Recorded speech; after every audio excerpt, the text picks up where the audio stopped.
Hello, I'm Ava, and some of you might assume that I'm very lucky, like the luckiest person alive. Why? Well, this is going to shock you, but I won nearly $200 million in the lottery. That's crazy, right? Well, you know what's crazier? The day that I won that money was the worst day of my life. Yes, you heard me right. The worst day of my life. Because the moment that I won that money, my life became unbearable. You see, I used to live in a neighborhood with my mom, my sister, and my stepdad. I can't say things were perfect, but I used to be happy. Everything changed the day I found out my stepdad had been fired from his job. And, soon enough, we started getting last warnings on our bills, and even warning letters from our landlord. On the third rent due notice, we got evicted and kicked out of our own house. I wanted to cry that day, but I tried to stay strong for my family. I told them that I might have just enough money that we could survive on, and that they shouldn't worry. I then took out all the money I saved in my bank account, and realized that it could probably buy us an old trailer that we could live in. And that's exactly what happened. My stepdad thanked me and went off to look for a suitable trailer that we could all fit in. And in a few hours, we were living in a trailer park near an old dump. And just like that, the tuition money that I saved for months for college all disappeared overnight, forcing me to start from square one.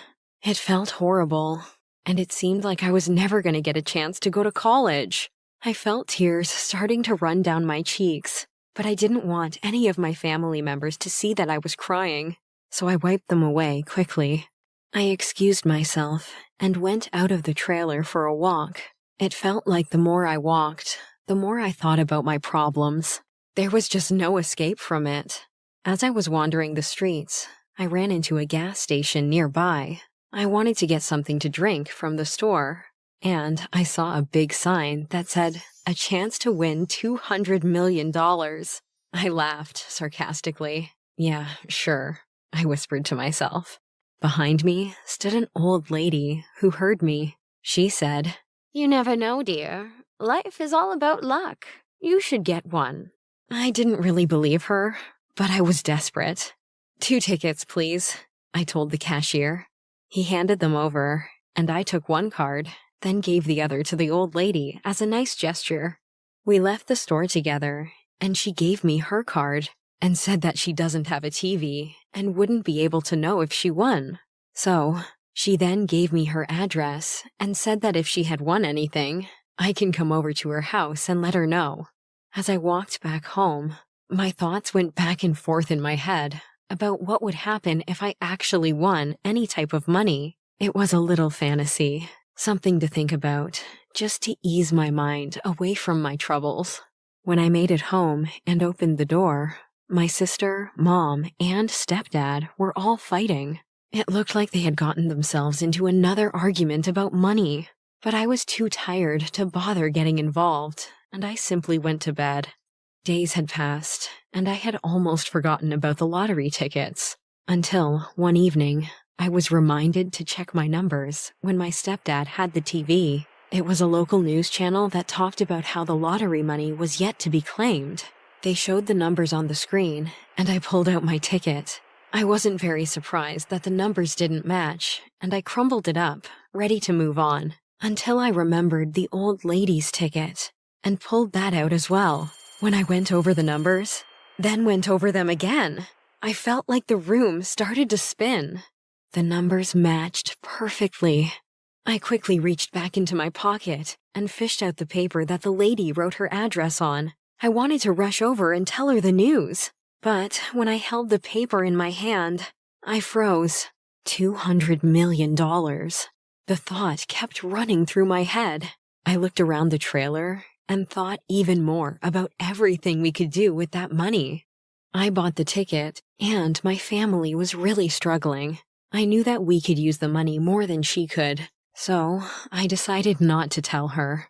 I mean, she was an old lady. What would she do with it anyway? Instead, I leaped up from the chair and called my family over. When I told them the news, None of them believed me, but I just smiled. We looked back toward the TV and checked the numbers again.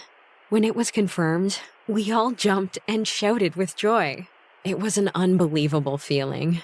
Everyone started talking about what they wanted to do, but one thing we could all agree on was getting out of that trailer.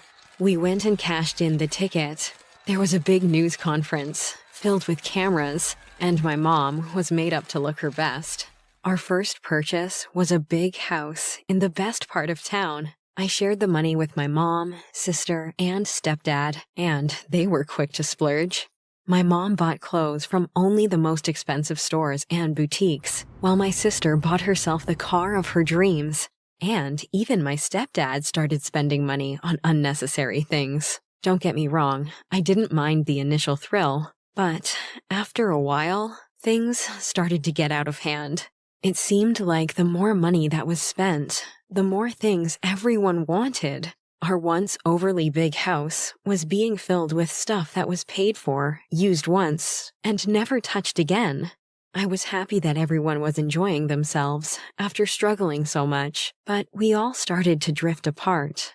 It was like we were at a crossroads, each headed in our own direction, and while everyone else seemed happy to walk off toward their own idea of luxury, I felt miserable. Nothing I seemed to buy made me feel better, and the more I tried to get our family to spend time together, the more they moved apart. Whenever we were in the same room with each other, an argument would break out. In the end, I barely saw any of them anymore. I just wanted to feel the connection that we once had. That's when I got the biggest shock of my life. A couple of months passed, and my biological father showed up to the house. It had been so long that I barely recognized him. He seemed happy to see me and talked about how he missed being a family. He was really over the top and started talking about how he wanted to be in my life again. I was so angry when I saw his face. I remembered the day he walked away from us, leaving me, my sister, and our mom to struggle alone because, and I quote, "I didn't sign up for this. I never even wanted kids." I told him if he didn't want us then, he's not going to be in my life now, and slammed the door on his stunned face. For the rest of the day, I felt an emptiness fill me. It wasn't just from seeing my biological father, but from the money and what it turned everybody into. A once close family wasn't even talking to each other anymore. My sister and I were best friends, but now I only see her when she comes by to pick up her stuff or ask for more money.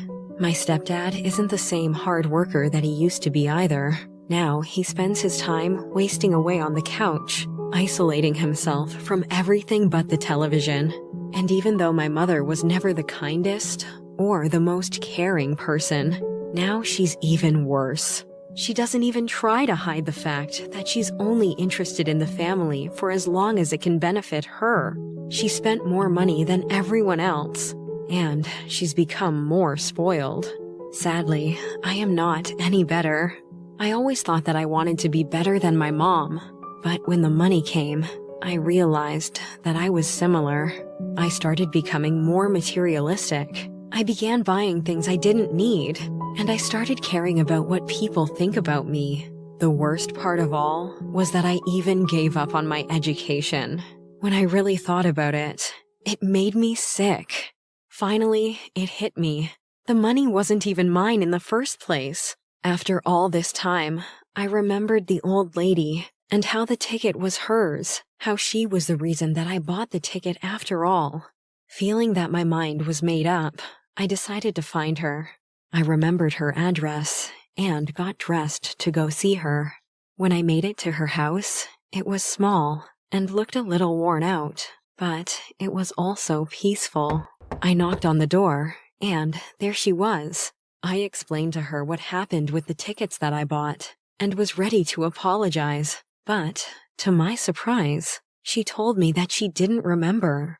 She saw the confusion on my face and politely invited me inside, and there I saw her family. She introduced me to her children. She had 2 sons and a daughter, and they introduced me to their kids. They all welcomed me with a smile, a complete stranger, and they didn't look put off. I explained to them how I met their mom, and they seemed to all realize what happened. She had Alzheimer's, and it was starting to reach the late stages.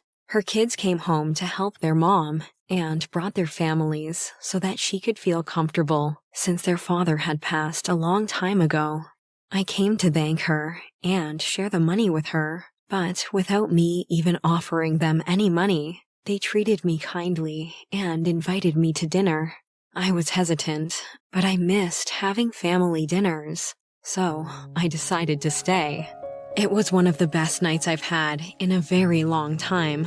We laughed, shared stories, and played games together. The family didn't have much, but they were happy. It reminded me of what I used to have.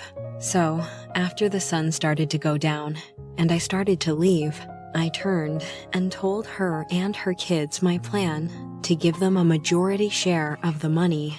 I wrote each one of them a check and handed them out. They were shocked, then overjoyed. They all laughed and smiled. I thanked the lady one more time and walked away. On my way home, I called up my family and told them to meet me. By the time I arrived, they were there. I walked in and saw them arguing again. At that point, I didn't want to waste any more time. I calmed them down and jumped straight into what I did. Their reaction went from shocked to screaming to anger, but I didn't back down. I explained that the money was ruining us, how it was like we weren't even a family anymore. There was just enough for each of us to live comfortably, and I understood if they were angry with me. After that, I walked away.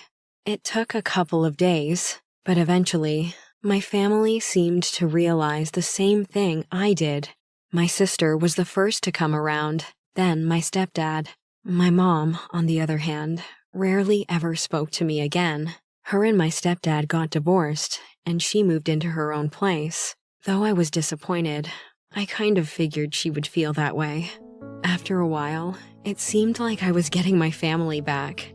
Everyone had grown accustomed to going their own way, but now we spent more time as a family. I started college like I always wanted, and spent my time studying. I still look back with regret about the day that I won the lottery and how it turned my family against each other, but now I look at the good it was able to do afterward. How I was able to help a family that wasn't my own, how I was able to go back to school, and how I was able to see what really matters: family, not money. Did you like my story? Please share your thoughts in the comments below. Everyone, you might find this a little bit weird, but I can't tell you my name. My story might seem familiar to some of you, as it has become the talk of many YouTube users lately. Anyways, you can call me Alice. And if any of you know my real name by the end of the story, do me a favor and keep it a secret.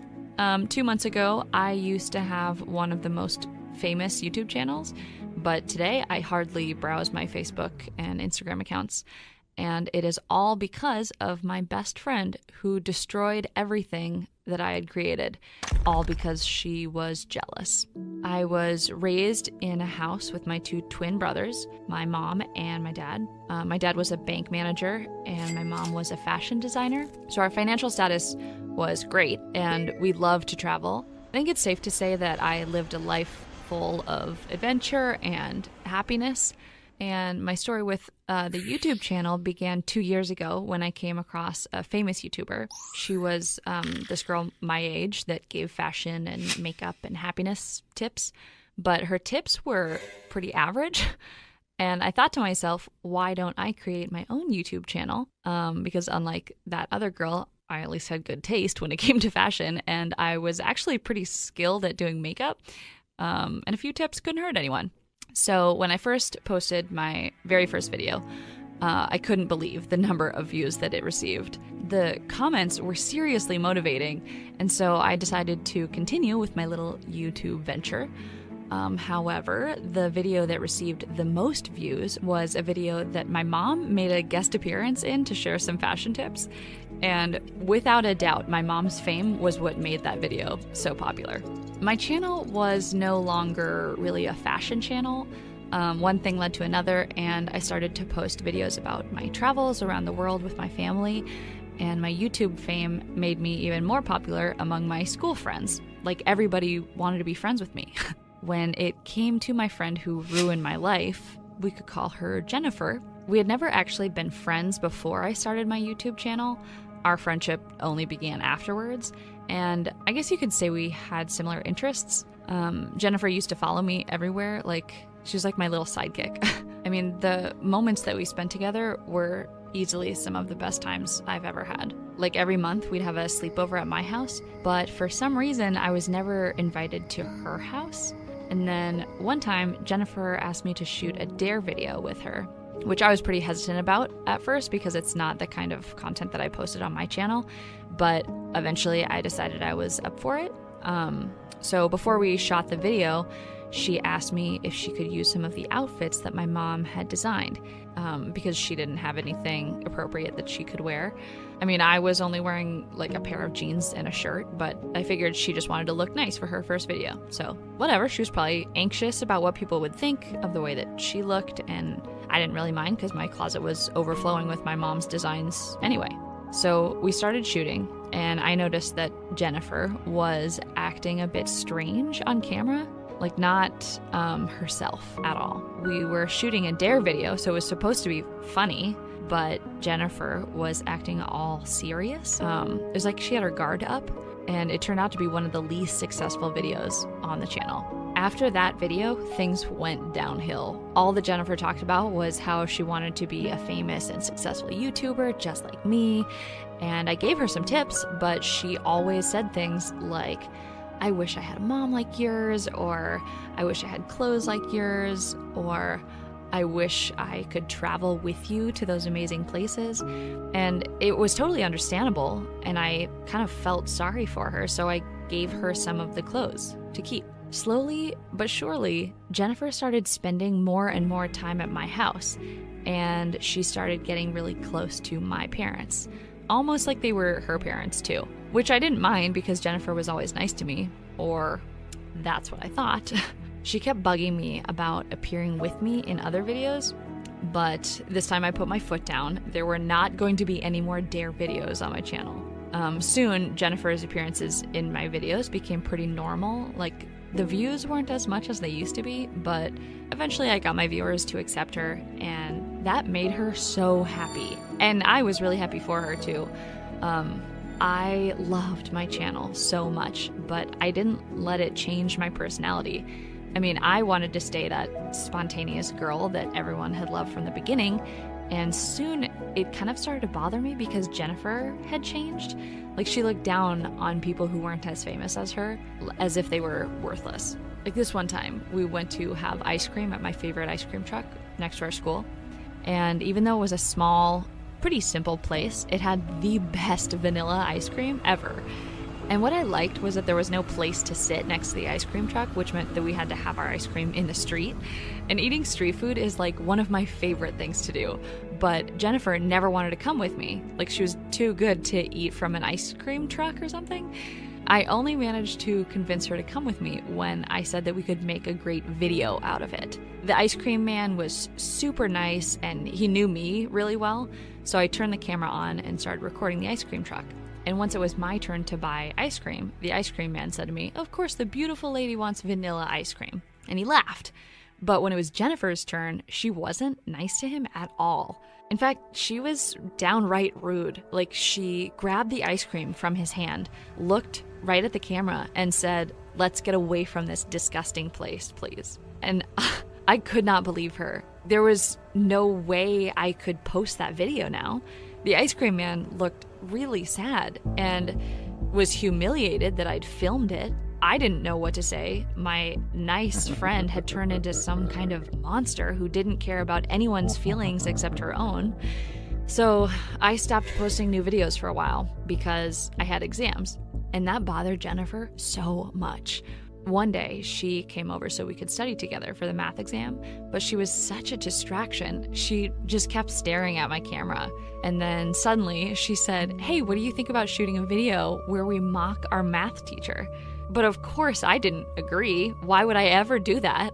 I can't be mean to others just for the sake of making a new video. That was the first time that I had a serious argument with Jennifer. I just couldn't deal with her anymore. And she thought that I didn't want her to appear on my channel anymore. And she ended the argument by saying, "Fine then, I'll start my own YouTube channel." And that was how my best friend started her own YouTube channel. And from that moment on, my life just crumbled. From the beginning, I didn't like the content that Jennifer posted on her channel. I never even subscribed to her channel, even though she was my best friend at the time and I still hung out with her a lot. But once the camera was on, she would turn into a totally different person who did not care about anything other than being famous, no matter the cost. So after the exams were finished, my family and I planned to travel to Paris. I was so excited. It was my first time to ever go there. While I was chit-chatting with Jennifer and the rest of our friends at school, I mentioned that I was going to spend my vacation in Paris and that I could not wait. So Jennifer looked at me as if she was going to say something, but she didn't. And I thought maybe she hadn't said whatever it was she wanted to say because all of our friends were there.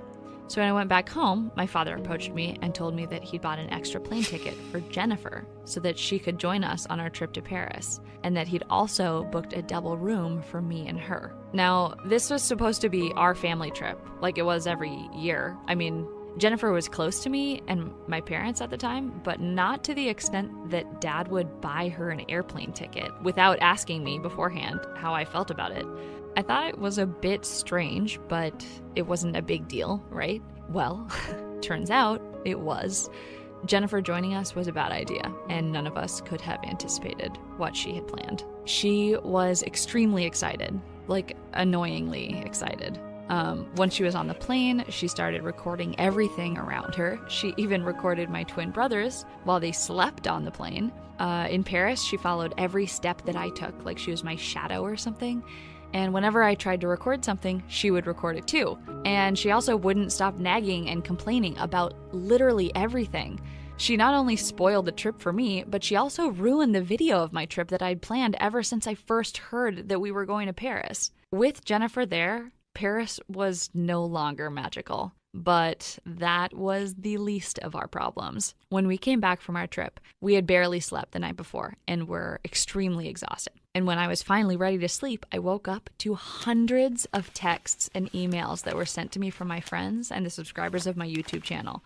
Half of those messages were people insulting me and calling me and my family hypocrites. They called my father the worst names that anybody could think of. And the other half asked me for an explanation for what they saw in the video, which Jennifer had posted on her YouTube channel the day before. What video were they talking about?